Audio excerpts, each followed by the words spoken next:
You're listening to Maneuvering Mondays, a podcast about transforming work culture.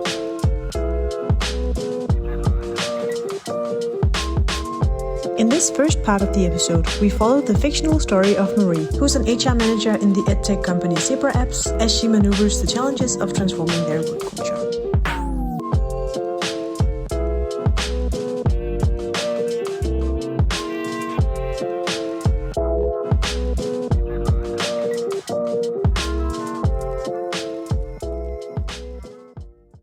Allie's face was covered in chocolate cake when Marie saw her in Carrie's mum's kitchen. The chocolate cake was homemade. So was the vanilla ice cream that was accompanying it. "Hi, sweetie," Marie said as she kissed Allie on the forehead. "Hi, Mummy," Allie said and kept working on her cake. "Carrie and Allie have played really well together," Carrie's mum said. "Thank you for bringing Allie home with you," Marie said. "Well, my mother intuition was telling me you might be late," Carrie's mum said. "So we stuck around until the kindergarten closed."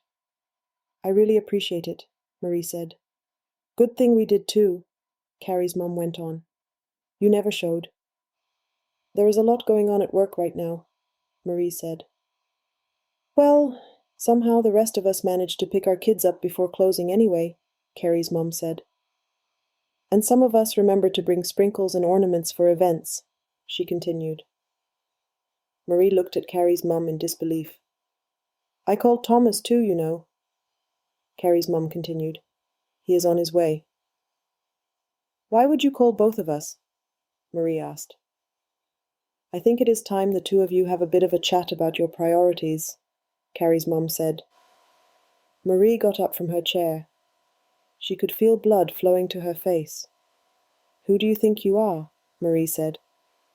"I am the mother who picks up your child when you forget," Carrie's mum said. "I am an actual mother," Marie was about to shout. But she looked at Allie's face and swallowed hard. "Allie, honey, let's go home," Marie said, her voice breaking up. "I am eating cake, Mummy," Allie said. "I know, sweetie," Marie said. "You will have to visit Carrie another time." Allie took one last bite of cake and stood up.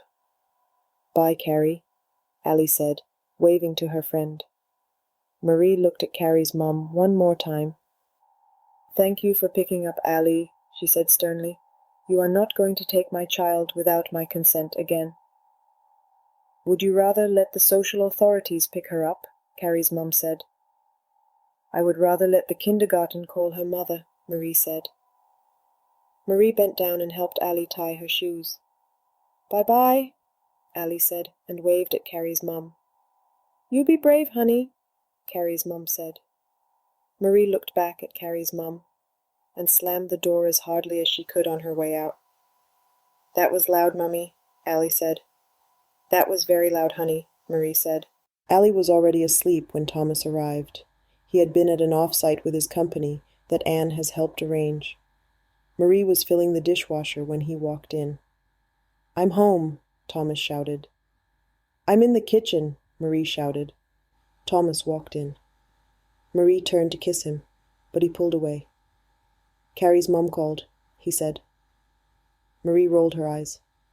"Yes, she told me she had talked to you," Marie said. "How could you forget to pick up Allie?" Thomas said. Marie scoffed. "We had an off-site at work," Marie said. "The company is in deep trouble." "How can your work be more important than our daughter?" Thomas said. "Are you kidding me right now?" Marie said. "You were also at a company off-site today." "You have been completely absorbed by this company the past year," Thomas said. "It is like an addiction for you." "And you take your job lightly," Marie said. "Never ruminating about your work problems when you are home."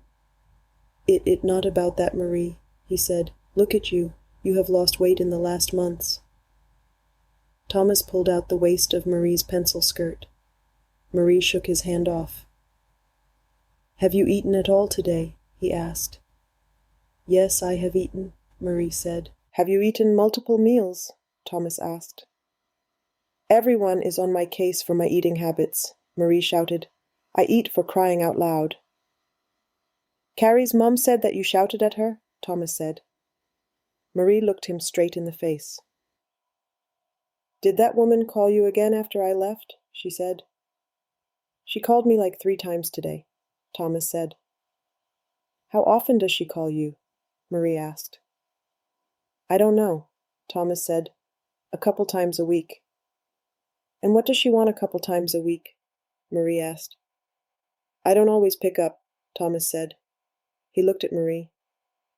You are never here, he said. You work late.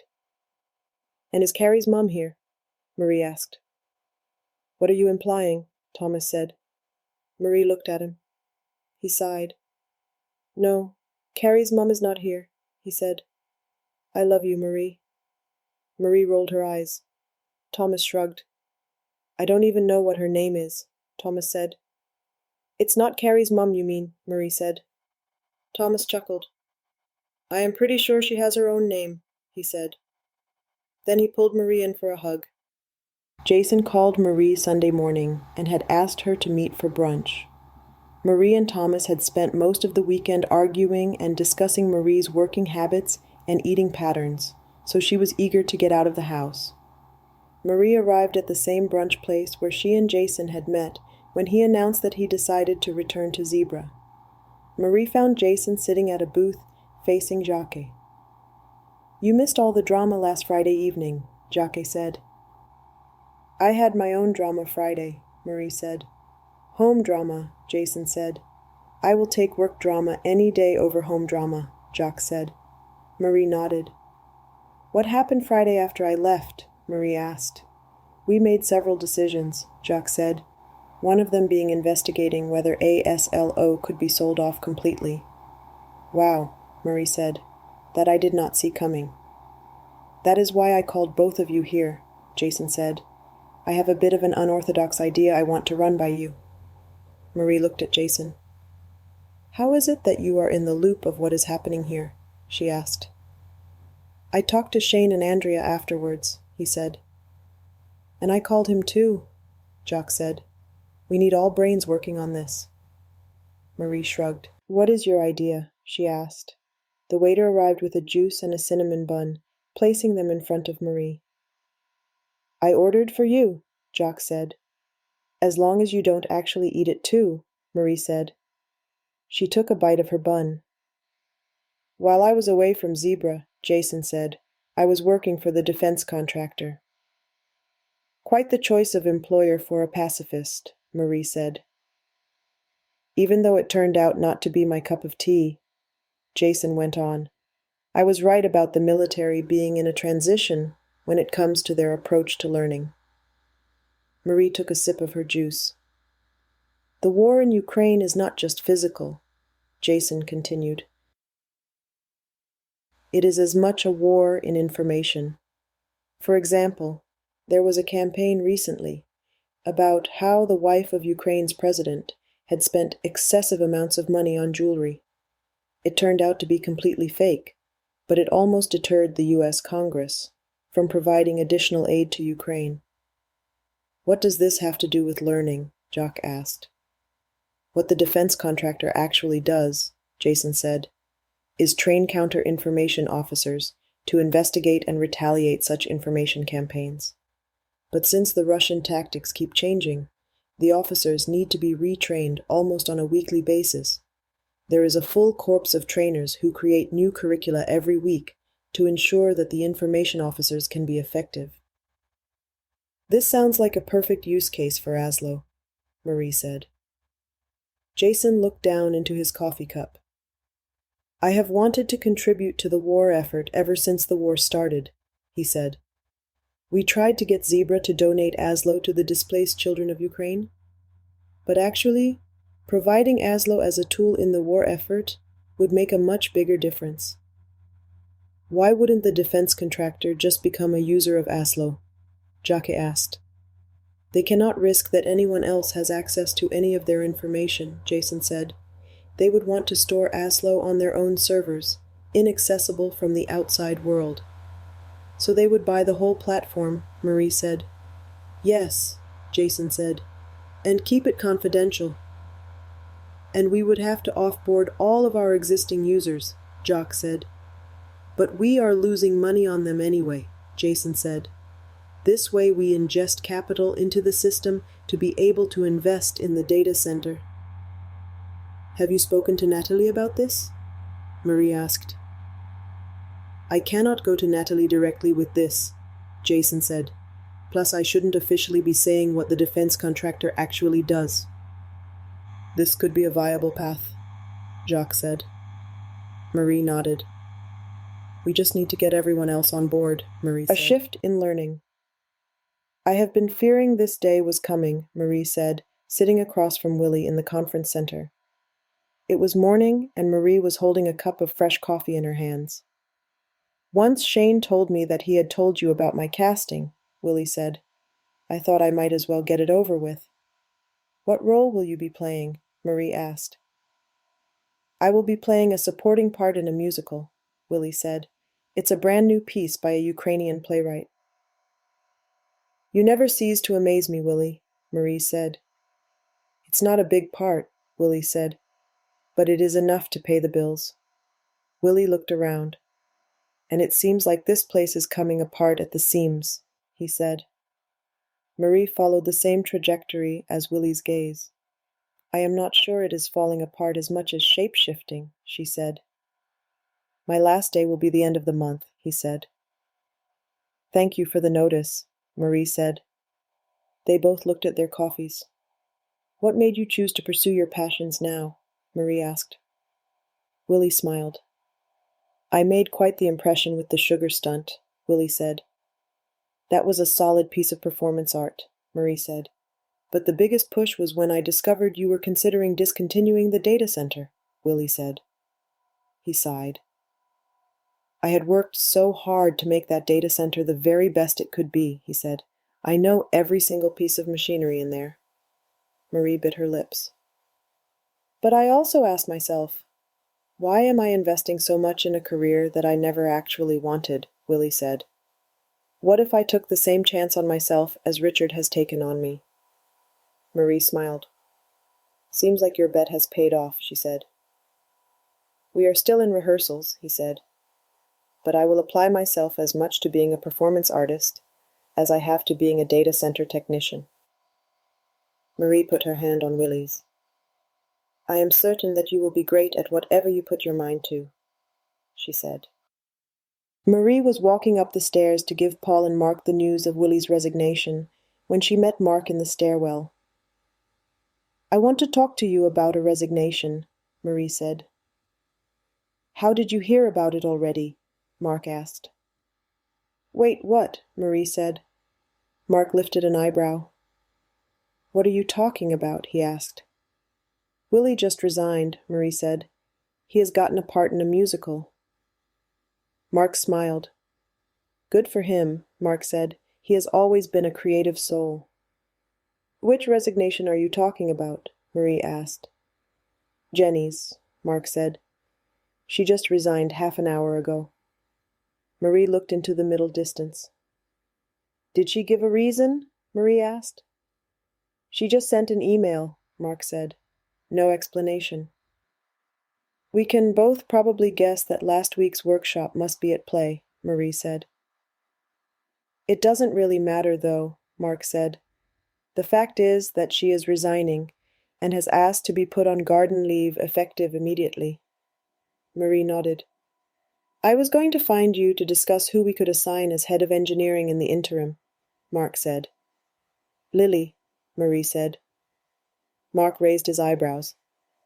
Not Ibrahim, he said. He has been here the longest. Lily has the mind of a true leader, Marie said, and is well liked and respected among the engineers. Sounds like a plan to me, Mark said. Will you run it by Natalie? Marie asked. Will you speak to Lily? Mark asked. Marie nodded. Mark looked up the stairs. I need to get up there, he said. What is happening in the boardroom? Marie asked. We have received an offer for Aslo from Jason's former employer, Mark said. Marie nodded. Mark smiled. You knew this already, he said. Marie smiled. Thursday morning, Marie met with Todd in the coffee shop, as they had previously agreed to do every week. This time, Anne was sitting at the table with Todd when Marie arrived. Anne was wearing a bright green suit with a white shirt. "I didn't know you were joining us, Anne," Marie said as she sat down. "Good to see you too, Marie," Anne said. "I asked Anne to join us," Todd said. "I hear that you had a constructive off-site with Thomas's company last week," Marie said. "I will be closing my consulting practice on a high note," Anne said. "You are closing your practice?" Marie asked. "Indeed," Anne said. "How so?" Marie asked.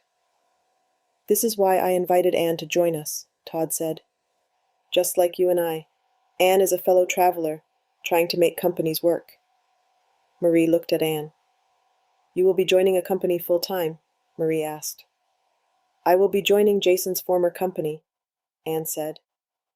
"You will be working for a defense contractor?" Marie asked.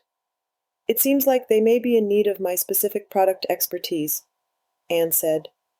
Marie nodded. "Seems like we might be able to make a difference to the war effort after all," Anne said. "But wait a minute," Marie said. "I thought that you enjoyed giving companies advice on how to make their work more efficient. Thomas has benefited from your advice." Anne looked down. "I don't think any of us really know what makes companies work better," she said. "All we can really do is stay in the struggle." "What do you mean?" Marie said. "You have been giving me advice on what to do in Zebra apps ever since you left." Anne looked at Marie. "I left things unresolved," Anne said. "I did what I could at Zebra, but in the end I ran out of moves." Marie shook her head. "So, I was a pawn that gave you more moves at Zebra?" Marie asked. "I would not quite put it like that," Anne said. "How would you put it?" Marie asked. "Marie," Anne said, "you managed to do more for the development organization of Zebra than I ever managed. Your power base was anchored more strongly." "I could not do anything about Aslo, though," Marie said. "Now I will be able to do something about Aslo," Anne said. Todd looked at Anne and Marie. "What do you say?" Todd said. "How about the three of us journey together as we try to transform organizations?" "And sometimes fail transforming organizations," Anne said. "I say we order something to eat," Marie said. Jacques had invited Marie out to dinner. Just the two of them. This had led to another fight between Thomas and Marie, about how Marie was spending too much time focusing on her work. Marie's curiosity about Jacques' intentions made the fight worth it. They met at a running sushi restaurant not far from the office. "The deal for Aslo's takeover has been signed," Jacques said, as Marie was looking at plates of food passing by on the conveyor belt. "What?" Marie said. "That was fast." "We are going to launch a press release in the coming week," Jacques said. "Will we announce who the buyer is?" Marie asked. "We cannot," Jacques said. "We will simply state that it is classified." "That will probably pique people's interest," Marie said. "Only nerdy business people," Jacques said. "What will we do with our existing customers?" Marie asked.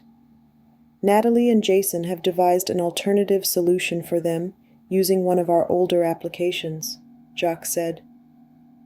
"So they will sell them an alternative?" Marie asked. "Actually, Natalie decided to persuade the schools that use our solution to form a co-op," Jacques answered, "so that they will own and invest in the development of the product without making a profit." "This sounds like one of Jason's ideas," Marie said. "I am not sure," Jacques said, "but Natalie is very excited about it." Marie looked at Jacques. "She seems happier focusing on making the lives of teachers and students easier than on building a profitable company," Marie said. "I would say she has found her passion once again," Jacques said. Marie nodded. "How do you feel about building a profitable company?" Jacques asked. Marie smiled. "I feel good about that," Marie said. "You have done a good job analyzing and figuring out how to make our engineering department work," Jacques said. and how to get from our many symptoms of problems to actual solutions. Marie sighed. It was not much use, though, Marie said. It was too late. That does not discredit your work, though, Jacques said. Perhaps not, Marie said. With the sale of Aslo, we will have enough capital to make an initial investment in the co-op for our existing customers, Jacques said. But we will also have sufficient funds to spin out the data center as an AI learning company. I see, Marie said. So we can utilize what the data center was actually built for. Jacques nodded. I will become the CEO of this company, Jacques said. Of course you will, Marie said. Richard and Natalie will be on the board, Jacques continued. And I am fighting tooth and nail to convince Aisha to head up the finance team. Seems like I am out of a job, Marie said. Jacques smiled. I want you to join as my COO, he said. What? Marie said. Jacques nodded. What would that entail exactly? Marie asked. It would entail that you build this company with me, he said, for the benefit of our users, but also for profit. Marie said, what about all the people at Zebra? Where are they going to be employed? Your first job will be to put your team together, Jacques said. What should this team do? Marie said. This team should be able to define the product and the pricing structure for this product, Jacques said. Jacques grabbed a plate of maki from the conveyor belt. I want the names from your team on my desk on Monday, he said. Jason had just cut the cake and was passing plates around. He handed a plate to Marie. Thank you so much for coming, he exclaimed. Don't leave without talking to me first. Marie promised to stick around. She spotted Natalie in the crowd and nodded at her. Natalie was wearing an electric blue dress and was surrounded by chatting people. Hey, Marie, Anne said, also holding a piece of cake. Marie hugged Anne with one arm. Quite the turnout for the launch of Teaching United, Marie said. They have done a good job converting most of Aslo customers to the new co-op platform, Anne said. Have you seen it? Marie asked. I have not, Anne said, but I am sure this is a great product. Lily is an amazing engineer, and I can't believe they convinced both Tom and Dennis to join the development team. Yeah, that was a big pay cut for them, Marie said. For some people, the mission is more important than the pay package, Anne said. And how is your product doing? Marie asked. My top secret product, you mean, Anne said. Marie winked twice at her. Anne laughed. I have been very lucky to get both Ibrahim and Drew on the team, Anne said. We have basically rewritten the code, though. It is a new beginning for ASLO, Marie said. It has a new acronym, too, Anne said. Let me guess, Marie asked. It is top secret. You bet, Anne said. How is Jo? Marie asked. I don't see her tonight. She is amazing, Anne said. She keeps such a cool head for designing training programs. I am really glad you recommended her to join us. I think she might have found her calling, Marie said. Hello, ladies, Eric said, also holding cake. Eric! Marie exclaimed and hugged him. Easy now, Eric said. I don't want to drop this cake. It has been paid for by school money. How is consulting treating you? Anne asked. It is going well, Eric said. I never thought that I would enjoy working as an external advisor. How are Paul and Esther? Marie asked. They are well, Eric said. Now they have even more spreadsheets to make than before. Are they running tight ships for all the companies you support? Marie asked. Yes, Eric said, and also for Paul's baking company. Eric pointed to the cake on his plate. No way, Marie said. Did Paul make this too? He retired as a baker, Eric said. He enjoyed managing the company more than the actual baking. Is Sheila with you tonight? Marie asked. She's preparing for a 2-day workshop for a client for tomorrow, Eric said, so she skipped the celebration tonight. I miss working with you guys, Marie said. Eric put a hand on Marie's shoulder. Have you seen Willie's play yet? Eric asked.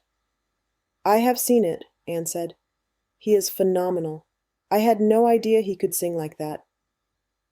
I have tickets for this weekend, Eric said, so no spoilers. Have you heard that Joseph is opening a restaurant?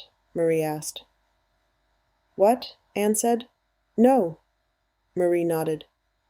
He sent me an invitation to his grand opening, Marie said. It's not for a couple of months, though. I heard he is going to name it after his daughter, Eric said, and that she is going to help him manage it. Marie nodded. This way, he can keep an eye on her and make sure she eats, Marie said. Who keeps an eye on you these days? Eric said. Marie rolled her eyes. I do not have an eating disorder, Marie said. You just sometimes faint because you forget to eat, Anne said. It has been a lot the past year, Marie said. It has impacted my marriage too, not just my eating habits. How are you and Thomas? Eric asked. We have pulled through, Marie said, but it was not just about my work. It was also his expectation that I would pull the majority of the weight at home while also doing my work. The curse of the modern woman who is supposed to do it all, Anne said. Marie nodded. Marie hugged Jason goodbye after hearing all about the new co-op and how the development of the new platform for learning was democratized, and about the politics that have started to arise between the different schools, that built alliances to prioritize certain features. She was heading towards her car on the parking lot when she saw Mark walking towards her. Mark! She shouted. Mark waved at her. They sat down in Marie's car. I haven't seen you in months, Marie said. What have you been up to? You know, Mark said. Not much, really. Marie looked at him. I feel like I had lost my way in Zebra, Mark said. I was so focused on coaching Natalie and making sure that she could become the CEO we needed, that I never stopped back to consider whether that was worth doing. He sighed. And clearly it was not, he said. She is much happier now working directly with teachers and students on designing a product that makes sense to them. I don't think you could have known that, Marie said. And I never saw that Jacques actually had the potential to become a CEO, Mark said. Marie laughed. To be clear, Marie said, Jacques is still a pain in the ass. Mark smiled. I bet he is, Mark said, but a competent one, and one that does not stop when things are difficult or decisions need to be made. What do you want to do? Marie asked. I assume Eric and Paul have asked you to join their HR consulting firm? Mark smiled. They have, he said, but I am pretty sure it is out of courtesy. Marie looked at him. You have been a good boss to me, she said. Mark shook his head. You and I both know that it is a truth with some modifications, he said. Marie looked at the car roof. I need to take some time to figure out what I want, Mark said. It is not clear to me right now. That is fair, Marie said. I am sleeping a lot these days, Mark said. That is good, Marie said. Or maybe it is a sign of depression, Mark said. Maybe it is a sign that you have been putting off rest, Marie said. In any case, I am resting now, Mark said. You know, Marie said, I want to be here for your next chapter. Mark smiled. You might be a part of writing it, Mark said. They hugged, and Mark got out to join the last of Jason and Natalie's celebration. Monday morning, Marie pulled up at the data center. Half of the building had been rented out to another company. Zebra only had a couple of offices in what was formerly the conference center. Zebra Apps was now Zebra AI. Marie walked in and waved at Aisha in one of the offices. She and Jacques were having a conversation at one of the whiteboards. Marie walked to the kitchen. Good morning, Marie, Simon said. Good morning, Simon, Marie said. She smiled at him. Still not regretting your choice to return to your data center? Marie asked. I would not miss out on this opportunity for anything in the world, Simon said. I get to actually grow the data center into what it was meant to be. Shane walked into the kitchen. "You guys have an elaborate morning routine," he said. "I always find you in here." "You have an elaborate routine before actually getting any work done," Simon said. "We should have had those new protocols up and running last week." "You know that this whole company was my idea," Shane said. "Ideas are cheap, my friend," Simon said. "The execution is the hard part." Simon and Shane continued arguing as they walked towards the data center entrance. Jacques popped into the kitchen and looked at Marie. "Are you still sure that putting Shane on that list of names was a good idea?" he asked. Marie nodded. "He is a pain in the ass," Marie said, "but he thinks outside of the box." "I think you are the only one who takes that thinking seriously," Jacques said. "You took him seriously too," Marie said. Jacques smirked. "We have that in common," he said. "We take chances," Marie said, "and are not afraid of unorthodox conclusions." "Those sound like values to put on a poster," Jacques said. "As long as we live those values," Marie said, "we do not need a poster." Andrea entered the kitchen. "Are the two of you ready?" she asked. "The German delegation is arriving shortly." Marie smiled from ear to ear. "I think we are ready," she said. "Let's show these people what Zebra AI can do to transform their school system," Jacques said. "Germany first," Marie said, "then the world." You're listening to Maneuvering Mondays, a podcast about transforming work culture. Tune in when we invite guests to comment on this part of Marie's journey. What are your thoughts on Marie's situation? Have you had a similar experience? And what would you have done? Join the conversation on our LinkedIn page and let's maneuver Mondays together.